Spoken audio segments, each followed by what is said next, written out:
Dan and I are back for the 6-5 weekly podcast. It's Friday. It's 9 a.m. Central Time. It is the best hour and the best day of the week. How's my bestie doing? It is great to be here. I feel like Tony the Tiger this morning. I am electric.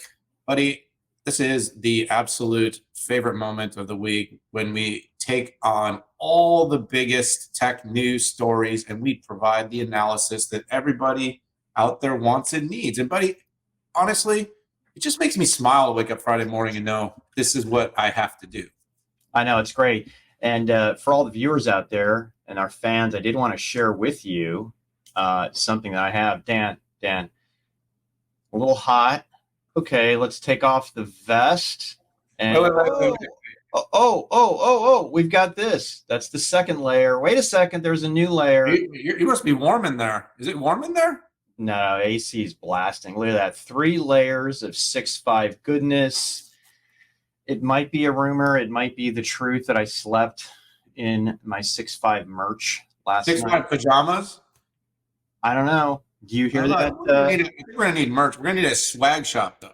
We're going to need a swag shop. You know, we announced a swag shop on last week's, or actually we said it was a rumor. So we are officially announcing that we will have a swag shop for the 6'5" fans. But hey, let's dive in. Hey, if you're new to the 6'5", we cover 6 of the best topics, most interesting topics of the week, give our opinions on it, ruminate. We do bestie talk, look in each other's eyes sometimes.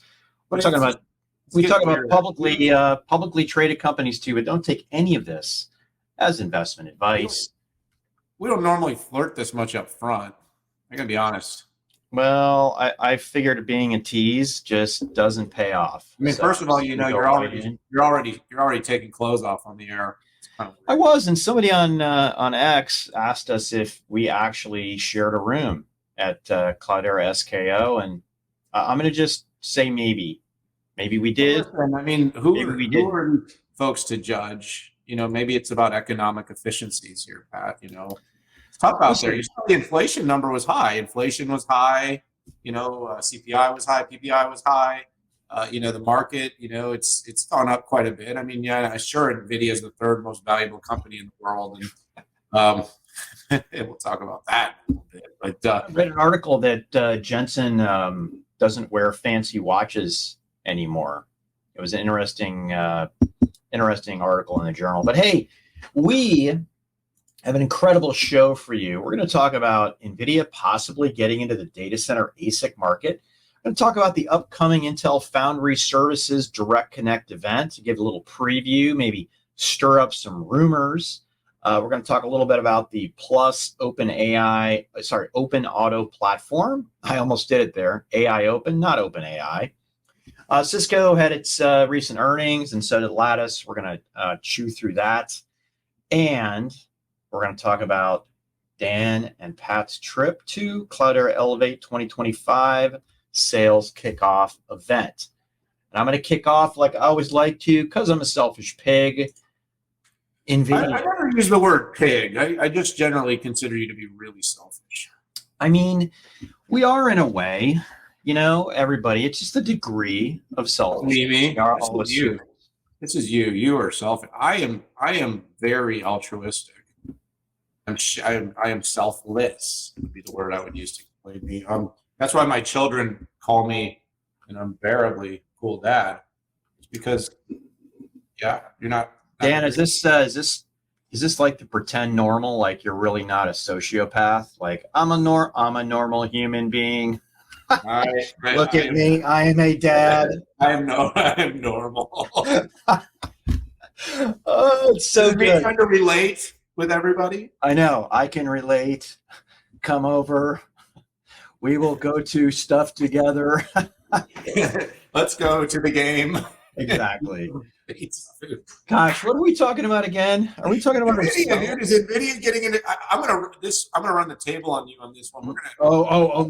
No, you're not. No, you're not. No, I'm gonna run the table. I got like 20 questions. I'm gonna make you I'm gonna grill you on this one because you put out a post on social. It was so juicy, and I felt like it was it didn't get the pickup because I don't think most people realize what you were saying. It's too complicated. But like, this rumor, man, there's a lot of implications. Yeah, so let's step back here. So NVIDIA is the data center GPU training, and I think with generative AI, inference king at this point. I think there was an article that said they had 95% data center market share. Probably makes sense. Maybe it's closer to, I don't know, 90, but it's in the 90s. It's big, big, big. And as we've talked about many times on the show, there are different ways to do training in different types of technologies and chips. And I like to look at it as kind of a barbell, right? Infinite flexibility. You have the CPU. You can run basically anything. The most efficient over here is an ASIC, which stands for Application Specific Integrated Circuit. It does one thing and it does great. Now, it's just hard to program, and the GPU is kind of in the middle, maybe a little closer to the ASIC. And just to confuse matters more, some people would call the GPU an ASIC, but let's not go there. So the market right now for custom ASICs, you have Broadcom and Marvell. And then on the merchant ASIC, right, you've got stuff like Intel, Habana, you've got Grok, you've got Untether, companies like Untether AI. And we are seeing where it goes. Now, Dan, you and I have always talked about the AI ASIC being much more efficient and what's going on here. But the rumor says, and this came out of Reuters, that NVIDIA is chasing the $30 billion custom ASIC market out there. And yeah, I got a little bit provocative. And Dan, you read between the lines of what I was saying, which is, first of all, if this is true, totally justifies the market for data center AI ASICs. Been all GPUs so far. NVIDIA already ships tiny ASIC blocks on its data center GPUs, and it's called Tensor Cores. And by the way, on their Jetson platform, they have some specific, I think, ASICs for convolutional networks. I forget what it's called, DLA maybe. If this is true, you would totally expect NVIDIA play the CUDA compatibility software card, because right now people are all in on GPUs because they can get at least 3 generations of AI goodness out of them if we look back historically. And naturally, if they were going to do that, they would make this compatible with the CUDA tool set, the CUDA frameworks, and the CUDA models when it comes to generative AI. And the one thing I just popped into my head yesterday was, where's AMD in all this, right? AMD is a custom ASIC provider, a custom SoC provider to companies like Microsoft and Sony. It seems like they would be phenomenal in something like this. But hey, we'll have to see what happens. I give it a 90% chance that NVIDIA gets into this custom market. Hey Pat, so let me interview you really quickly here, because you haven't done a CNBC, so I'll be CNBC. You're going to be there. Just how hard, Pat, is it to enter the custom market?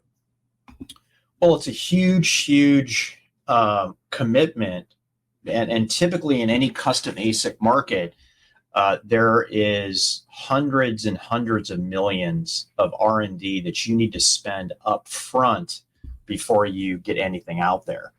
Time frame is key too. I mean, the quickest reasonable ASIC that I've seen to pop out of the oven is maybe 4 years after inception, maybe 3 on a good day.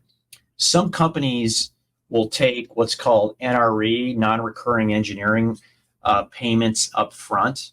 We've seen that for AMD, and when AMD did some of the first Microsoft and Sony ASICs or custom SoCs, they got big R&D payments that, by the way, made their gross margin, but they had to take the cost in their gross margin, which made the gross margin look low. But net margin business, it's really good. So net, it's hard, and it's a pretty big commitment, because you're also saying you're going to support the software for a very long time. Okay, two more quickies. So for companies like a Marvell and a Broadcom, Pat, is this an attack or is this complementary? So I think the market is so big that it would be complementary. I don't think this makes sense for the big hyperscalers. Just to be brutally honest, they already have a way to get custom done. I don't know. I don't see yet the incremental value that NVIDIA could bring over something custom. And it's hard for me to imagine how would it be custom if NVIDIA's layering it in. It's hard for me to kind of wrap my brain around that. All right. Well, listen, I've had fun interviewing you, Mr. Moorhead. Thanks so much for joining DNBC. Please have me on again. Listen, and there's a couple things too that occurred to me, but first and foremost is what you just said is, look, the AI ASIC by the hyperscalers, they're going to go down their own route. What there is a little bit of an implication here that's super interesting, though, is we've heard, DGX Cloud, NVIDIA, partnerships with companies like CoreWeave and others, like, if you're building competition, there is a benefit to potentially having this kind of IP and building. I also just, like I said, wonder, is it, what's it, about a $30 billion business? If it's worth chasing and how much incremental they're going to get out of it and where the incrementals come from. It's not going to be so much from the enterprise. So I have to imagine there's some net revenue expansion coming out of kind of this new AI data center concept and being able to do it at scale. But it's going to be really interesting, Pat, because there's a lot of speculation as to what's going to happen next. I saw something, and this maybe transitions us really nicely to topic 2, which is Intel's IFS event that's coming up. But Intel IFS, we're going to have Sam Altman on the ground. Yeah. Do you want me to shift to the? Yeah, let's keep going. I did such a good job questioning you. You filled in most of the most of the gap of what I wanted to talk about. But I was thinking maybe we could bounce over. So there's a direct connect event. This is like the mega foundry preview. I had a chance to do a little bit of have an upfront conversation with Intel CEO Pat Gelsinger, processing all that right now. But I'll share some things that I can on the record, and of course share some of my own speculation because that's always fun. But first and foremost, I think this is going to be a victory lap moment with the 5 and 4 and talking about kind of the whole IDM strategy. But the pivot really quickly is going to be, this is what the world is going to be interested in. Okay, the world is going to be interested in, besides the fact that you're trying to address supply chain resiliency, trusted supply chain, and all these other items. And we're also, we're going to want to see the world address the Sam Altman $5 to $7 trillion supposed needed investment. And we're going to want to understand who are going to be the partners and who are going to be the companies that are going to be capable of bringing leading edge process manufacturing to the West at scale. And so everything we're doing, you got to kind of do the math, Pat, to figure out how do you get from where we're at with a $52 billion investment, even with the matching for innovation and R&D that takes it up to about 4x that in spend, up and ramp that up to what Sam Altman's talking about with $5 to $7 trillion. The reason I keep mentioning Sam, by the way, Sam is going to be on stage at this event. So this is a really big moment. Sam's going to be there. Satya Nadella is going to be there. Ginny Raimondo is going to be there. You've got leaders from companies like, I believe, Pat, you shared this, like Cadence, Synopsys, a lot of IP companies are showing up. And what's really, really interesting is to get to $5 to $7 trillion, you're really looking at 3 parts. And everyone's kind of wondering, where did Sam get that number? And it's foundry, it's data center build outs, and of course it's power. It's actual global infrastructure that is required to support this scale. We're already seeing, the amount of power consumption because of AI. It's doubled, I believe, is the number in about a year's time since we've rolled out. But these are very power-hungry designs. So the world wants to understand what's the relationship. I think I saw Ed Ludlow on Bloomberg shared something this morning that Sam is ready to go get U.S. government backing to go after his chip venture. And why am I sharing this? It's really interesting, though, Pat. Like, he's showing up on stage with Intel. Intel's got this massive foundry project. You've got the kind of the commerce sector, the person that's driving global commerce, the spend of the CHIPS Act. And they're all sitting on stage together right around this timing when this potential 5 to trillion 7 spend is being so I'm all in for the speculation here. But my take is there's a really interesting opportunity where someone like Sam could see Intel as the right left to right partner that has everything that he needs. And obviously is also a company what I call kind of a willing partner right now. Because can you imagine Sam Altman validating Intel as the AI partner in terms of building his ASIC blocks? You know, I talked to a reporter yesterday and they asked me a question. Could there be an open AI ASIC or like a ChatGPT? It's like, yeah, of course. And this is kind of where this really interesting sort of competitive stake. You know, I saw a $1,200 price target come out for NVIDIA this morning, but like, does Satya, does Sam, does all these companies really want to let NVIDIA become any more powerful in terms of how much they control the AI chips that are going to be going into market, into data centers? There's a lot of kind of these, different powers coming together right now, these forces coming together. And I think a lot of very interesting speculation is going to come on stage. I'll say one more thing.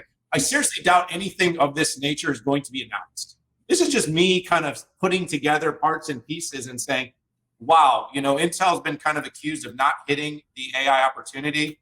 You've got the most prolific personality in the world on AI going on stage, bar none. I mean, did you see that thing they launched yesterday? Dude, we don't even need to go to events anymore. Just have Dan and Pat talking about Intel IFS Day, and it's going to create a 1-minute video. Sorry, sizzle reel makers. Game over.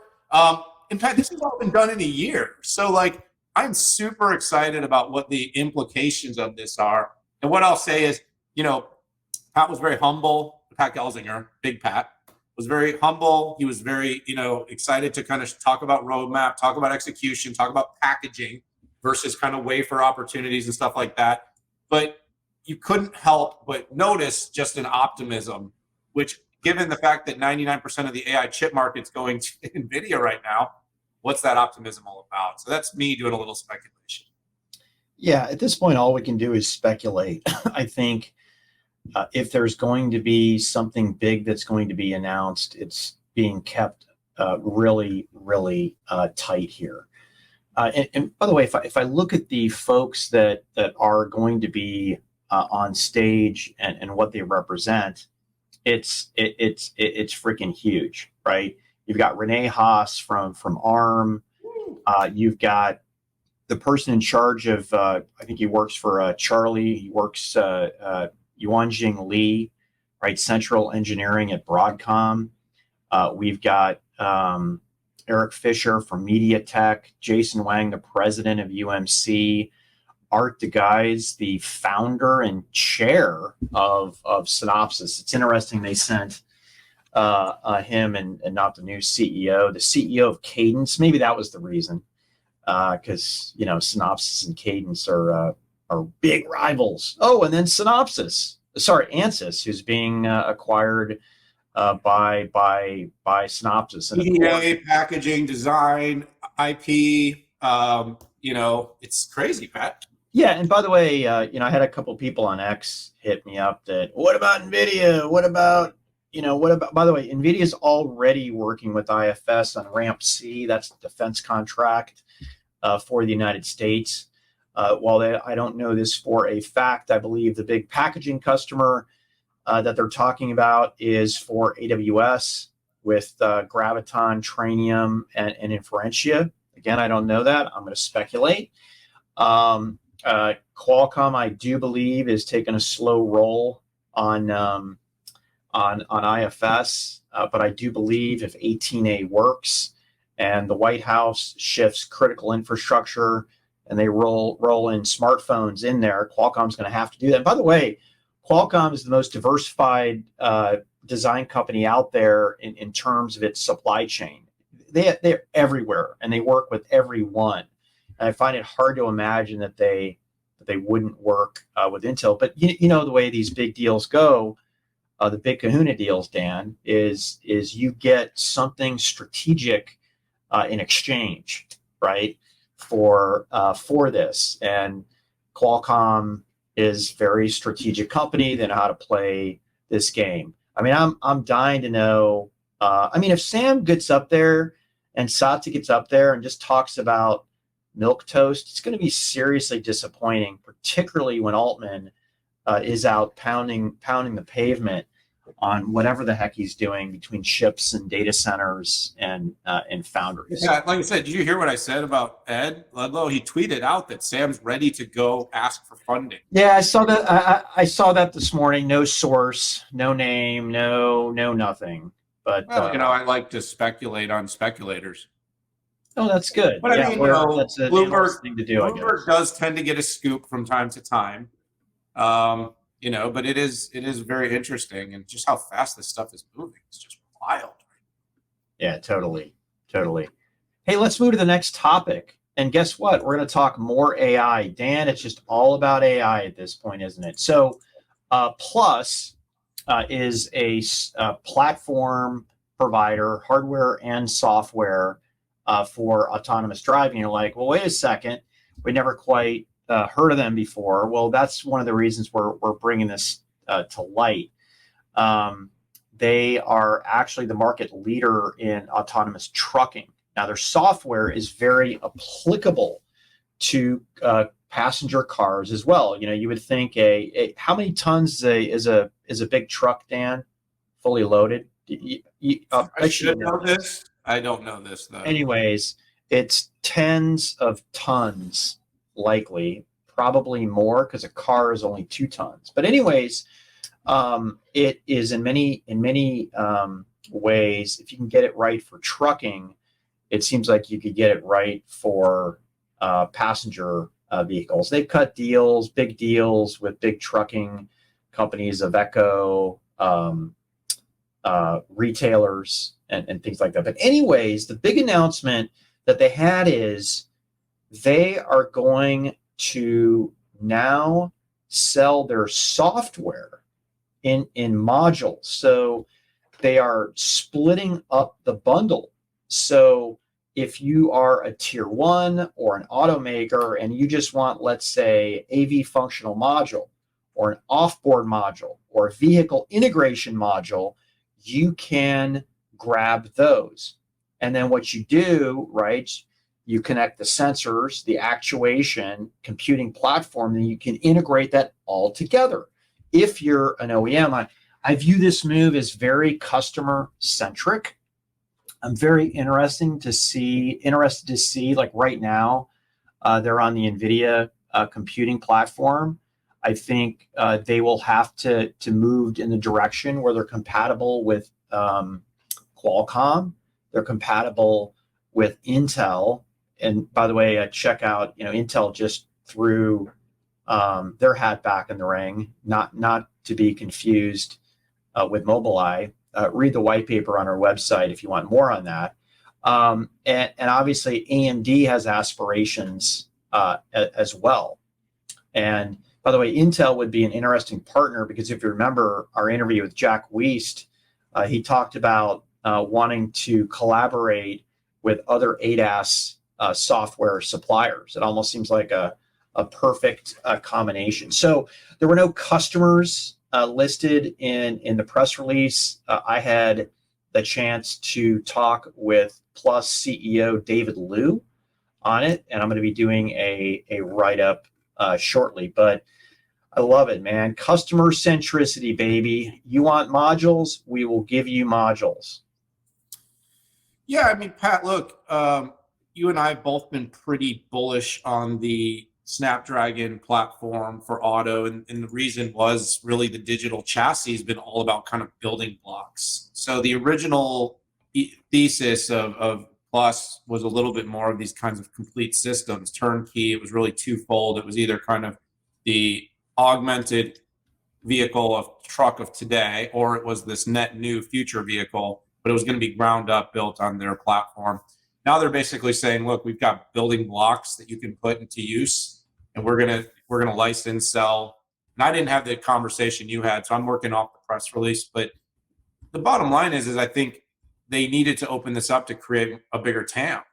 It's more market. It's an opportunity to diversify who they sell to and take the IP that they've been working to build and make it available to a broader set of customers. They've been out there for a while now. You and I have actually ridden in these trucks. We've experienced the Plus truck in San Jose. We actually drove around, and so we know what they're doing. We know that they're innovating, but I think the modularity gives them more flexibility in their go-to-market. It's just, and I think right now that's what they need. For me, it's early to see, Pat. To your point, I'd like to hear more about wins. I'd like to hear more about who's buying this and what sort of drove this. But it's early days, so this one's a light one for me. I don't have a lot to add here, Pat, but I do like to see the company continue to grow and scale. I've enjoyed the interactions we've had with David. I look forward to reading your analysis. So let's jump to Cisco. Yeah, Cisco did Q2 FY 2024 earnings. They announced some layoffs. Dan, what's going on here? Well, so it's it's kind of one of those the devil's in the guide. The actual results again were good. When you say a beat on both the top and the bottom line, and they did do that. But what's the attention drawn to? Well, the attention was drawn to a second consecutive quarter of softer guide, which, Pat, that's indicative. I mean, Cisco is a bellwether of the IT industry. And when Cisco's saying they're slowing, there is some concern. And Pat, you and I have shared stages, and we've talked about this in public, and I don't think we'll change directions on this, is IT spend is not growing. Our data is pretty emphatic about that. So while we've got all this enthusiasm and excitement, what's happening is all the budget that traditionally went to other parts of the IT stack, it's being reallocated. And so companies that have a smaller AI play are at risk right now. And Cisco has a substantial AI play from a picks and axes standpoint. Their software growth has been meaningful. The Splunk acquisition definitely brings them deeper into that sort of all roads go through Cisco. And on a really positive note, and I put this out into the Twitter sphere to a pretty good reaction, is despite lowering guidance and resetting expectations to some extent, there was one data point that I just absolutely loved in the Cisco number this quarter, and that's 50% of its business now is subscription.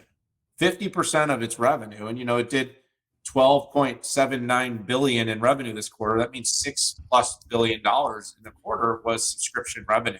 That's a massive turn. We spent time, I think a year ago, we were with Chuck Robbins at MWC, and one of the big topics of that conversation was all about the pivot. The company's very aggressively over the last several quarters seen its revenue jettison from where it was to almost to the 50% number. So that was a number that I've been looking at for a long time. There's you kind of go through the pieces, and it looks kind of strained everywhere. Where it was growing, it was single digits. Where it was contracting, it was single digits. It wasn't like there was a part of the business that you could look at and be like, oh, that was the reason that this number slowed. It was sort of across the board. But one thing, Pat, and this is really an interesting sort of inflection as it relates to what does the market like, and job cuts the market likes right now. And I know this is has the market ever not liked job cuts? Well, so I've never seen it quite do as much for the stock upside as I've seen in the last couple of years. I mean, you look at Meta, I mean, they absolutely were getting crushed because just people had started to lose faith in the company's ability to be profitable while it was trying to innovate. But right now, I mean, look, these companies are coming out, they're coming out bold, and they're making cuts. 5% is a lot. It's over 4,000 jobs, and you never want to take these kinds of cuts and make light of them. It's very important. These are people's livelihoods and people's careers. And so it's very sad. But, CNBC shared the number, Pat, that there's been about 144 tech company layoffs just year to date and almost 35,000 workers. So there's this whole everything's great in the economy BS. But the truth is I feel like a few companies are sort of propping the entire market up right now, and it's almost entirely AI driven. And so every company on the planet right now that doesn't have a strong attachment to the AI growth story is struggling. And Cisco's a great company that has a lot of AI, but still is not able to make the transition with the implementations and integrations as quickly. And it needs to reduce its cost to make sure it can deliver on its promise to its shareholders, which is always a very tough predicament to be in. Yeah, I like to separate company-inflicted wounds and market-inflicted wounds, and I put this clearly in the market. The only thing I can't fully get around is the quote, and I'll quote Chuck here. Customers have been taking time since the start of our fiscal 24 to deploy elevated levels of products shipped to them in recent quarters, and this is taking longer than our initial expectations. So basically, hardware was put in there, but them getting it up and running, which would drive more demand later. And by the way, we see this with the hyperscalers. So I don't fully understand that. What I 100% understand, though, is weak demand with our cable and telco and cable service provider customers. The entire industry is down with that, and Chuck said it's going to take 1 to 2 quarters to burn down that interview. I was super impressed with Splunk. On the call, they said that they expected to add $4 billion in incremental ARR. I love this acquisition. I love cross-cloud capabilities that Cisco has been investing in, because quite frankly, regardless of whose networking and whose compute you use or where it's at in the cloud, private cloud, on-prem, they still make money on it. Some other good stuff is that Meraki, they're seeing faster revenue growth in wireless, slowing in switching, and many times that's a precursor to what equipment has been installed. In fact, wireless orders were up 50% of deals over $1 million sequential. I think that's big. Other areas that aren't necessarily reliant on the network, security and collab, they both saw double-digit growth. And probably the one thing that surprised me the most, and I really need to do the double click on this, it said 3 out of the 4 top hyperscalers are deploying Ethernet AI fabric. Now, they use web scale, and I'm just thinking that must be hyperscale, but I need to go back and do that. So net, I think this is a momentary blip here, especially for service providers. Continue to be impressed with the cross-cloud service capabilities that aren't necessarily reliant on the network. The company does need to figure out why that equipment took longer to install. Hey, are they mowing the lawn behind you? I'm hearing a bunch of noise. I hear nothing. Okay, that's awesome. No, but that's all I got, man. And hey, let's go into Lattice Q4 and Q4 23 and overall earnings for the year. So overall, right, they had a miss on revenue by about 3%, EPS small beat, maybe we'd call that meat. And the forecast was about $25 million less than consensus. And, you can imagine what the response was, right? I think they were off single-digit percent. What I did is I did a drill down into the call, Jim Anderson's call, to go through. I'm really looking for what's the drill down on some future opportunities. And one of those is AI. And for the first time, the company said that they gave a revenue percentage that AI is delivering. For 23, it was 13%. And they said they expect to double this over the next few years. I wish they would have said 2024, but they said over the next few years, which over the next few years versus 2024 is tough for people to know exactly what that means. I really did enjoy, though, the drill down of where the applications that are driving AI. So first of all, AI servers, the control, management, security. And Dan, when we did the walkthrough of the AWS Silicon Lab, whose chip did we see on the main board of the Trainium and Inferentia systems? We saw a Lattice chip. And yeah, Lattice. Yeah, you're on mute. And then I went to Azure's Silicon Lab, and guess what I saw on their both Cobalt and Maya servers? Lattice semiconductor. So that's what that is. AI PCs, user presence and gaze control. So somebody's looking over your shoulder. It does it very, it's programmable, but it's also very low power on PCs from Lenovo. Probably the biggest surprise for me, though, was their inclusion in ADAS. So they're doing data pre-processing. And I think I need to drill in and ask Jim what he meant by this. ADAS of quote-unquote monster crossover vehicles, okay? Don't know exactly what that means. I don't think he means monster trucks, but I'm pretty sure that that's very large crossover, which was kind of cool. I had no idea. I could guess that they were involved in the pre-process, but not the actual ADAS. Finally, software attached at 50%, and most popular is Sense AI. Just to make a long story longer, some of the Avant, which is their mid-range solution, they brought out some really good points. First revenue for Avant E is comms gateways, industrial engine controls, LiDAR applications. Pretty cool. LiDAR does take a lot of processing power. The next products after Avant E are Avant G and X, driving revenue in 2024, likely toward the back half.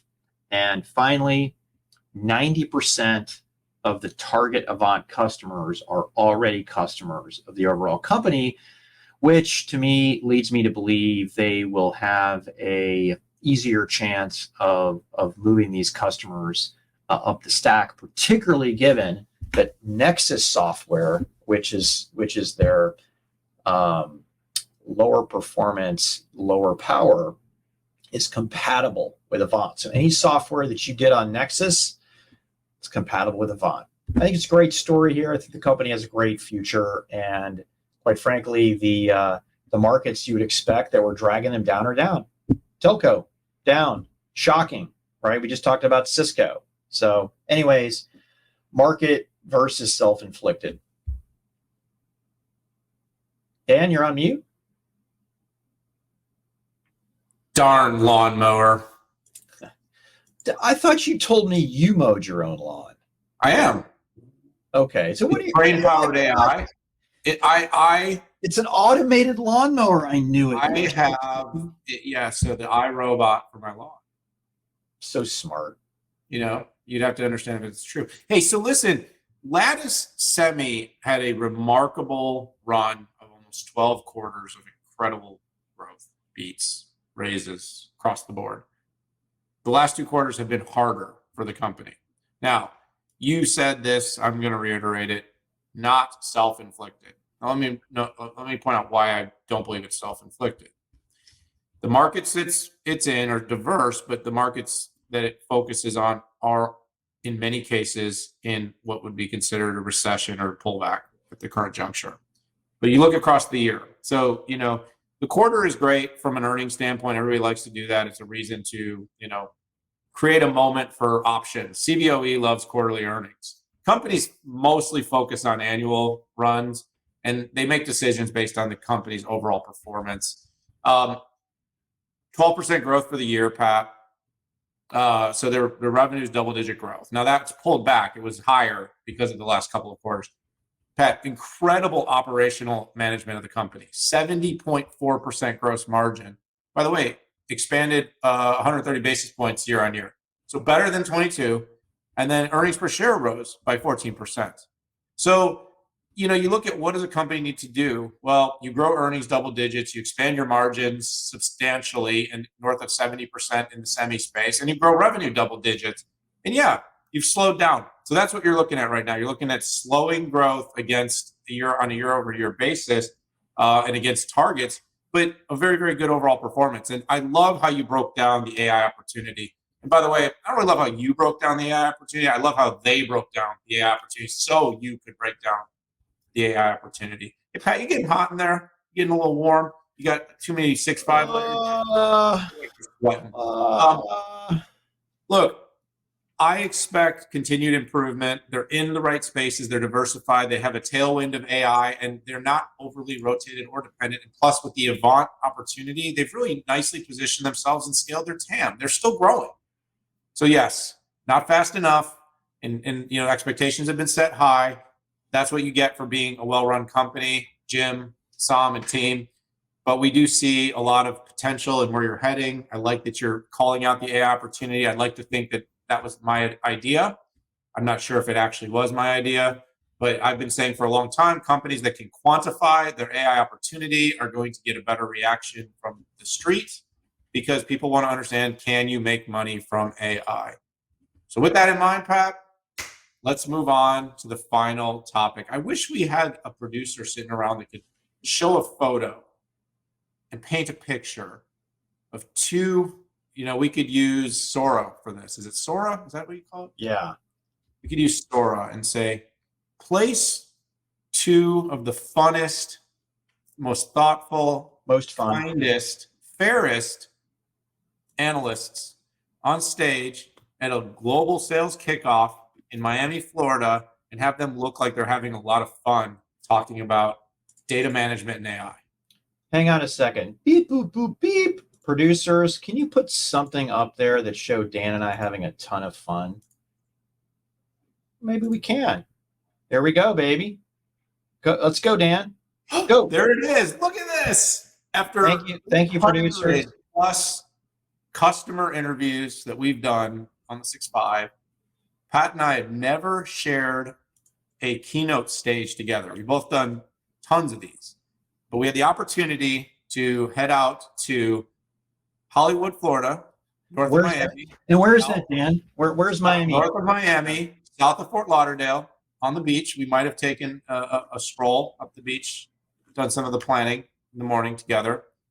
But no, Pat, we didn't hold hands. But we should have. It was a really important moment for a company that has so much to bring. Now, again, you're talking about a company with an exponentially larger amount of data under management than the likes of Databricks, Snowflake, and other sort of born on cloud. Great photos. I love it.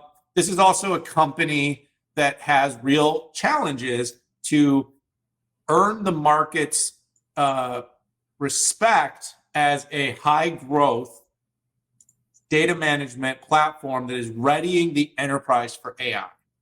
So when we were there, that's what I was listening for. We were there to provide our outside-in perspective as analysts as to what these companies need to do to compete in the market.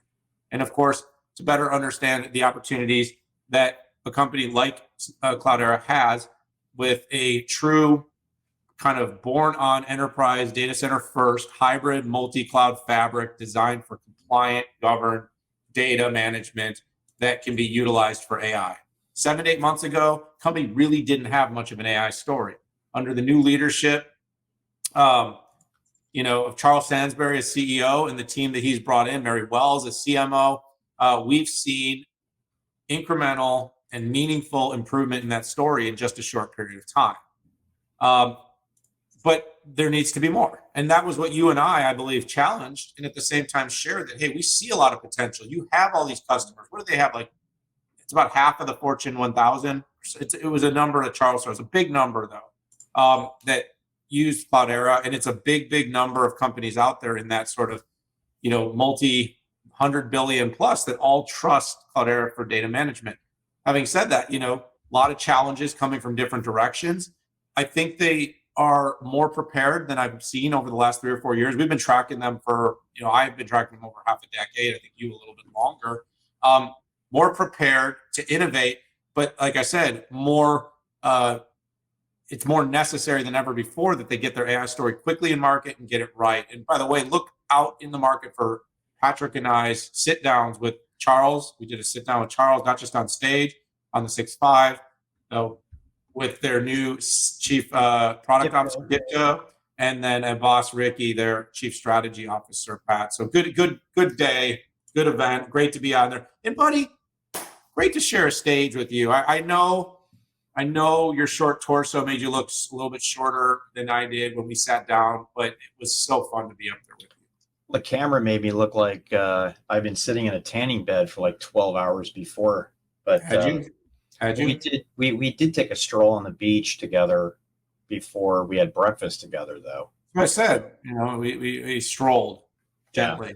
So I'm going to hit on the big opportunity here. So I do want to say categorically that a data management platform that only leverages the public cloud is a dead end. It's kind of like the same thinking 10 years ago that only do the public cloud.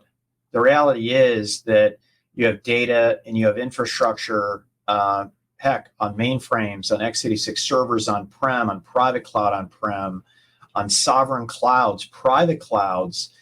You also have data, obviously, in IaaS, hyperscaler services, and you have data that is from SaaS applications. So data is everywhere. And if you don't have a data management platform that scales across all those areas, it really is a dead end. And you're putting yourself in a position that you don't want to be as an enterprise.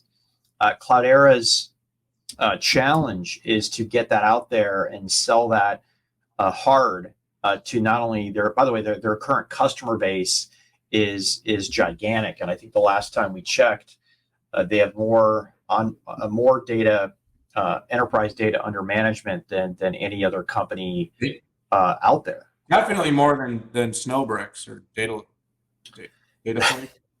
I'm joking. I just like to combine that. So Snowflake and Databricks.